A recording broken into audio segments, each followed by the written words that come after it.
Hey folks, my name is Cameron. If you're new to this channel, then welcome, and if you're not new to this channel, then it's so wonderful to have you here. I am really excited about this video because it's my last video of the official video series, so that's really cool. Well, okay, here's a really quick debrief. I'm making this video series for my Girl Scout Gold Award, where I work to educate people about the LGBTQ+ community by using my experiences and the experiences of others. So I've been working on this project for a really long time. That's why it's kind of such a big deal for me, is because this idea of doing a video series to help educate people and myself about the community and like terms and asking questions and feeling free to ask questions was something I wanted to do since 7th grade. Girl Scouts has about 3 awards, Bronze Award, Silver Award, Gold Award.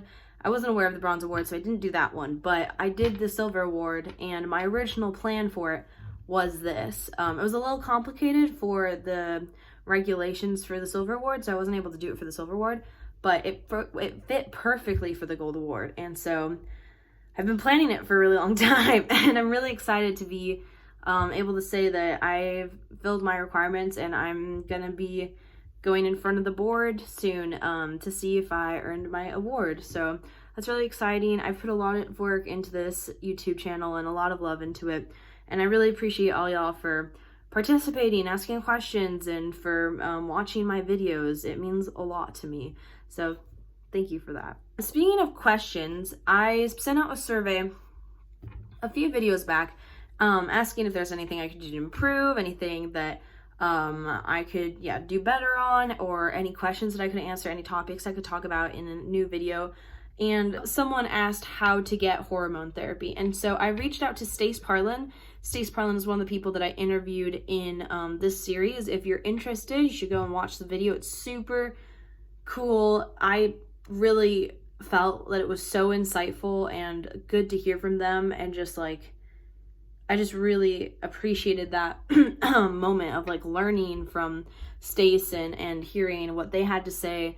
But so I reached out to them and asked them, since they are a therapist and work with people in the LGBTQ+ community, they've got some resources to information, and usually they have a part in hormone therapy treatment. And so like that's therapists usually have a role in someone achieving or getting hormone therapy. So I reached out to them and this is what they said. If you are 18 or older, many cities or states do informed consent, so you just need to go to a doctor who has knowledge or can prescribe hormone therapy. So that just looks like going to your general care provider, GCP, I believe, or maybe going to Planned Parenthood. I know that Planned Parenthood has hormone treatment options there. I also can see that going to a GCP is sometimes really difficult. I tried to go to my GCP for some specific things, and it just did not work out, and that was a little bit upsetting. So I want to put out there that sometimes that I understand if that's not an option, but I do know from where I live, Planned Parenthood does do hormone treatment, so hormone therapy. So I know that there's that. Stace said, if you're under 18, you'll need a letter of support from a therapist. That's where the therapist role comes in. And depending on age, might have option of blockers before hormone therapy or in conjunction with hormone therapy. If you don't know what hormone blockers are, they're basically puberty blockers. So they kind of block the physical effects that puberty has on individuals. So what Stace is basically saying right here is that depending on age, you may have the option of taking blockers. It's probably not going to be sufficient if you've already gone through puberty. And so I'm pretty sure that's why they said the option. Or you could take it in conjunction with hormone therapy. So like if you're taking testosterone, you could also be taking hormone blockers. If you're taking estrogen, you could be taking hormone blockers at the same time. That could be helpful. So there's that option. There shouldn't be a required amount of time for therapy, but generally doctors want some parental support before prescribing, or some system of support in place for youth. So it's a little more tricky for people who are under the age of 18 I just turned 18 a few months ago, and it's kind of mind-blowing to see how many options are available now that weren't when I was under 18. And I really feel for folks who are wanting to undergo hormone therapy but are not able to because of their age. It's a really tricky situation. So I hope this information was helpful. Thank you, Stace, for continually sharing your wisdom. I know that I very much appreciate it. But yeah, if you're noticing that I'm in a different room, it's because I am in college now, which is kind of intense. I'm just a little bit, I don't know really what to say, because I've been really looking forward to college for a really long time. And I got here and, everything's a lot more different, like a lot different, or it's very different compared to what I expected college life to look like. I kind of expected to be doing in the dark capture the flag, full on tackle, and glow in the dark like sticks, and going to a friend's dorm to watch movies at 10 o'clock or something, and doing a bunch of cool stuff like that. And I'm still able to do some cool stuff, but not like that. And so it's been really interesting to see how my view of college has kind of shifted, and how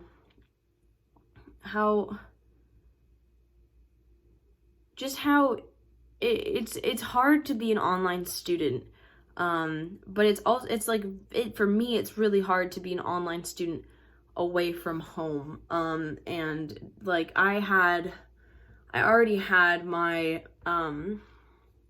coping mechanisms when I was at home. I worked on having a lot of them so that I would be able to be okay and live life through COVID. But now it's really interesting trying to find my own coping mechanisms in a very isolated, in a new environment, all that kind of stuff. So that's kind of what's up. I really love my room though. I've got a really cool roommate. I have my little pod of people that I can be around. I recently went painting with someone the other day. We went outside and painted, and I would say that I'm not the best painter, but I painted my dog and I think it looks great. And so I'm really glad about that. I'm really excited. I'm really lucky also because not all of my classes are online. I'm really fortunate to be able to have in-person classes like wilderness first responder. I'm a teacher's assistant in that class. I also take rock climbing, and I'm able to do some rock climbing and have a really fun time with that, and go to the gym and do rock climbing after school. So I'm really, really thankful for that. But it sure is interesting, I didn't know what to expect for college in general. And then I was like, oh, I really don't know what to expect for college. But yeah, that's kind of what I've been doing for the past bit of time. Just studying my butt off. I'm part of the honors college at the university that I'm at. So I'm really working my butt off. They do this thing at my school where they have little events that go on, and today they had you got to take a little pumpkin and paint it as you wanted to.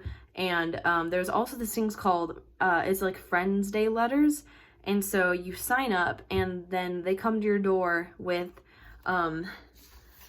this stuff. So you get your writing piece of paper, an envelope, and when one of those sticker things, and then they're gonna privately go in and give it to the person based off of their door. And it's just gonna have their name on it, and it's just so cute, and I'm really excited about it. And I do not know who to write it to, because I was really wanting to get like 4 and then just give them to the people in my pod. But now I have to choose a person, and I might as well just not send it to someone who's in, I might as well just send it to my family or something, because I don't want to leave anyone out. But my school is doing a really good job just trying to include people in everything and give them things to do, to feel like we're not in the middle of a pandemic. So really big shout out to my school that will remain anonymous for my safety. But shout out to my school. And yeah, I don't really have much to update you all with. I could give you a really quick top surgery update. I'll only show you a little bit of my chest. I'm feeling a little self-conscious, so I'm just gonna do that. But this is what it's looking like on this side. Scars are doing okay. I was not that great because I basically, when I was gone, I did a job for working for the Northwest Youth Corps. And basically, if you don't know what the Northwest Youth Corps is, they are an organization that works with the National Parks Association and basically gets a bunch of youth outdoors in the manual labor force, basically, working on trails, working on maintenance, like trail maintenance and invasive species, and just a whole bunch of stuff in different locations. So I was working for them for 5 weeks in the Pacific Northwest area, and I really blew it when thinking about like top surgery. I just didn't think about it because I was so busy all the time. We worked like 8 to 9.5 hour days, and you didn't get that much time to relax really when you got back because you would need to do your chores and get ready for dinner and all that good stuff. And so scar care wasn't really a priority for me, which is kind of a bummer because I can see my scars stretching a bit. So in college, I've been really working on massaging my scars and breaking that scar tissue down. And yeah, so, but yeah, this is what this side looks like. This is the better of the two, I would say. It's getting kind of light in the middle. And then this is the one. I did have complications on my surgery right here. I don't really remember what it was called, but it's basically like, and just trigger warning if you're not into hearing about details, but my skin kind of went, so like it was like open, right? And then they closed it up, and then it kind of went like this a bit. So it was like that, and then it kind of went whoop, and made this like that kind of shape, but really small. And so that made it look a little bit wider. There's more scar tissue to get broken down, and I need to break that down. So that's what I'm going to be working on. But there's a top surgery update. There's a life update. There's a questions update. I'm giving you all the updates. But yeah, I really want to say thank you to you all for watching my videos, for commenting on them, for spreading awareness, for spreading education, for enlightening me, for educating me. I really appreciate all that y'all have done to help me achieve this gold award, and I'm really proud of this project. So thank you, folks. I'll see you later. Have a good one. Bye.